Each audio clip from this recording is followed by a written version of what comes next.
Hey gang, welcome. About to go live and teach you guys a couple of tricks about subject to and owner financing and insurance. So in the next few minutes, I'm going to teach you what I know about subject to and protecting the deal with insurance. Give me a few seconds. Let me put my mic on.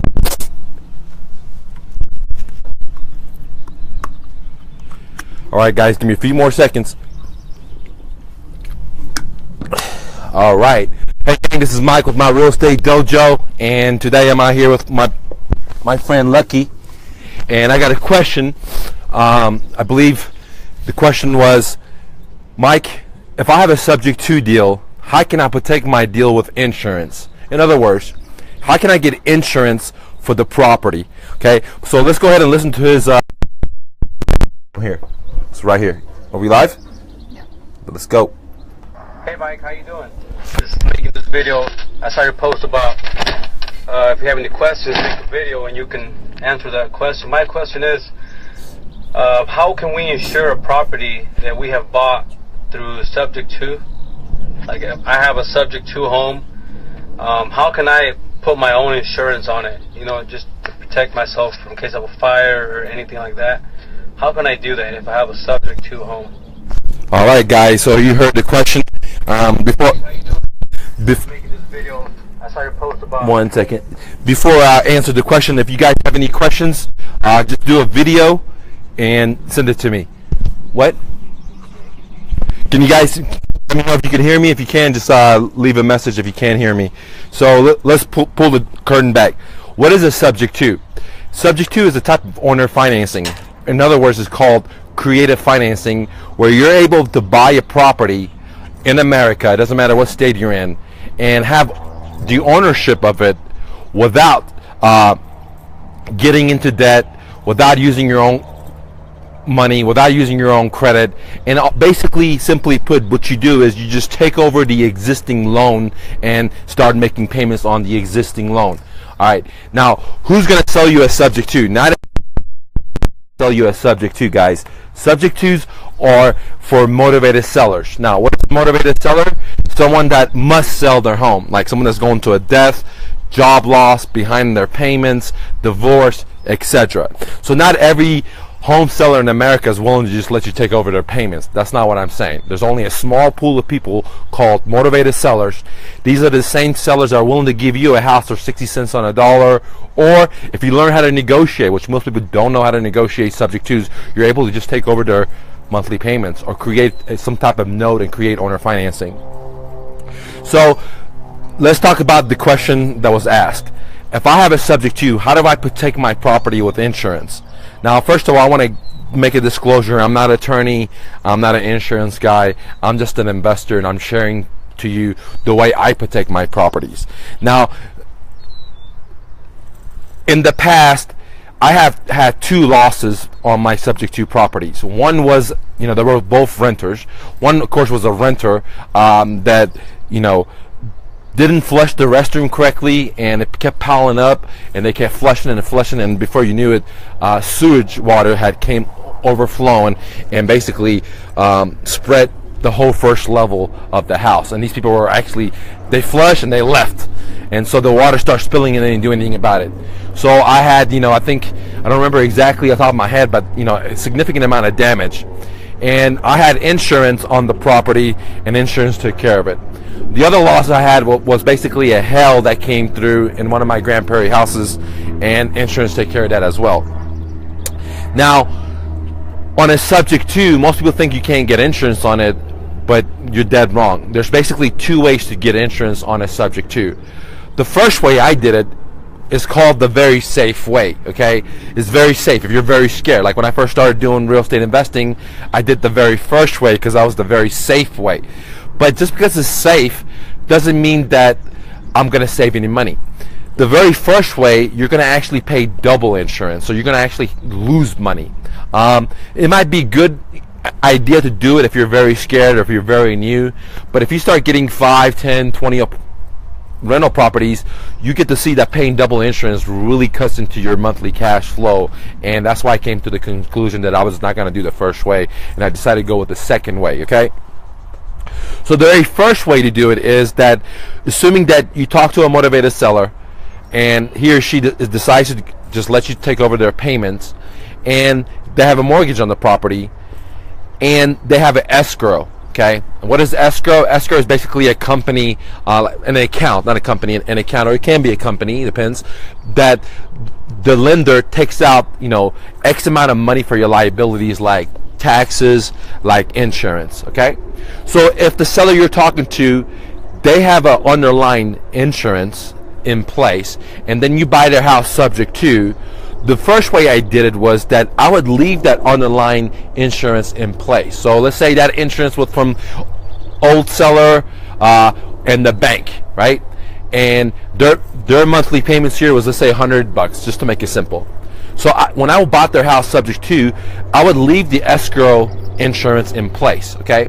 Now, one thing that you have to understand, that I had to understand, is that underlying insurance from the old seller with the bank is not going to cover you or cover me in a loss.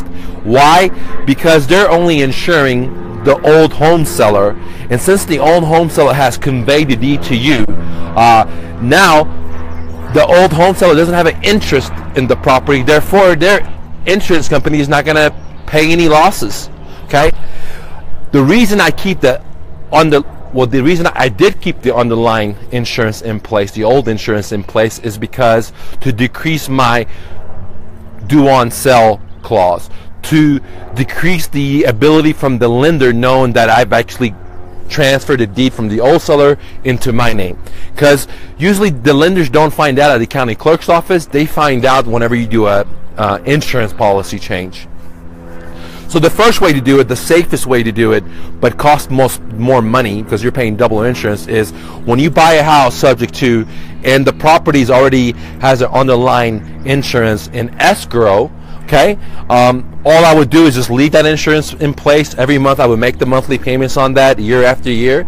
I knew that insurance policy, the old policy, was not going to cover me, was not going to cover the seller and or the property. However, I just made the monthly payments just to decrease my notification to the lender that old seller has conveyed the deed into my name. Okay, so then what I would do is I would go out to, let's say, my insurance guy, which I had an insurance guy I work with, okay, and I had a commercial policy where, I just call him and say, I just bought a property, and he just add it. So I would pay double insurance. I would leave the escrow in place. I would call my insurance guy and say, I just picked up this property subject to, and he would provide me a commercial landlording policy because I didn't live in the home, so I didn't want to get a residential policy. I needed a business policy, landlord policy, fire policy, whatever they call it. Okay, commercial policy. So I would call my insurance guy. He would set up a policy for this deal, and when I went to the closing at the title company, or if I did it at the kitchen table, or if I did it at the attorney's office, the day I closed, that insurance would have kicked in. Now, the second insurance that I pay for with my own company, okay, that one, when I had a loss, I would go to these guys. So like when I had the first loss with the restroom, the renters didn't flush the toilet correctly and water spilled and damaged my whole first floor, I went to my insurance company and filed a claim, and they took care of it.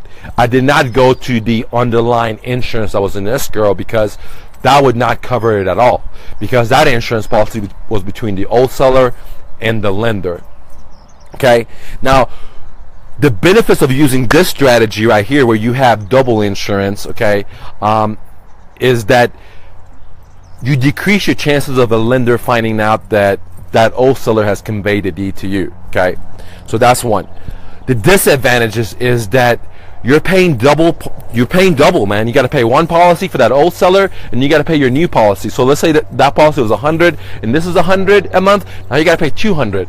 Okay, so see, it cuts into your cash flow. Let's say if your cash flow is $400 a month on that one property, by you paying double insurance, now you're only getting $200 a month. Okay, and by the time you hire a property manager, then you see you just cut into your cash flow. And that's what I realized is when I first started, I was scared, so I went with this option one, and I bought multiple houses. And before I knew it, I was paying like $2,000, $3,000 a month just in rental policy, on top of the $3,000 I was already paying on the original policy that the old sellers had. And I realized, like, damn, that's a lot of money. That's why I came with the idea number 2. So the idea number 2 is, let's take the same exact seller, okay?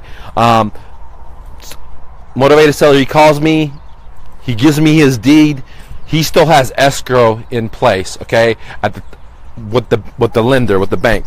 So what I do is, before I close on the deal, I call my insurance guy that has my commercial policy, and I say, hey buddy, I am buying this house in Farmers Branch or in whatever, okay, and I want you to insure this policy. But what I want you to do is, I want you to contact the lender and put this insurance policy in escrow and cancel the other policy.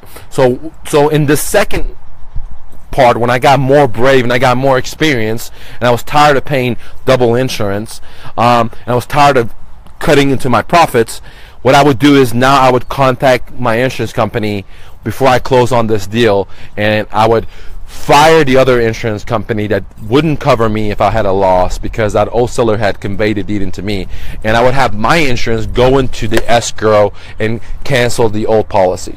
Now what that did was increase my risk a little bit, because the lender gets a notification that's saying, hey, the insurance has changed, the additional insured and the policyholders, all the stuff has changed. So it increased my risk, but out of all the houses that I had, not one of them ever called the loan on me. Now, there's a little trick you got to do on this side right here. If you want to get it onto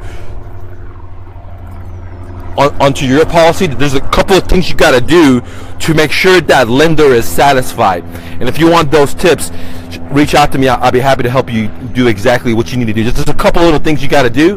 But again, you don't have to go with this option. You could go with the option 1, which I explained, and I'll give you the secrets for it, which is basically keep the underlying insurance, add your own insurance, and you're going to be paying double insurance. The pros are that this insurance company, your insurance company, is going to cover it. The disadvantage is that you're paying double policy, and the other disadvantage is that that policy that you have is not going to cover you or the seller or the property, because that old seller does not have interest in the property anymore, guys. The new way to do it is you cancel that escrow policy, and you have your insurance company put that policy into escrow, and then the renters are paying for it, and you just make the payments, and that's it. There's a couple of tricks you gotta do. If you're interested, holler at me for $138. One question, I'll solve that for you guys. So now I explained to you 2 ways to get insurance, okay? If you guys have any questions, let me know. If you don't have any questions, go out there and hustle and bustle, and don't take no for an answer. See you later, gang.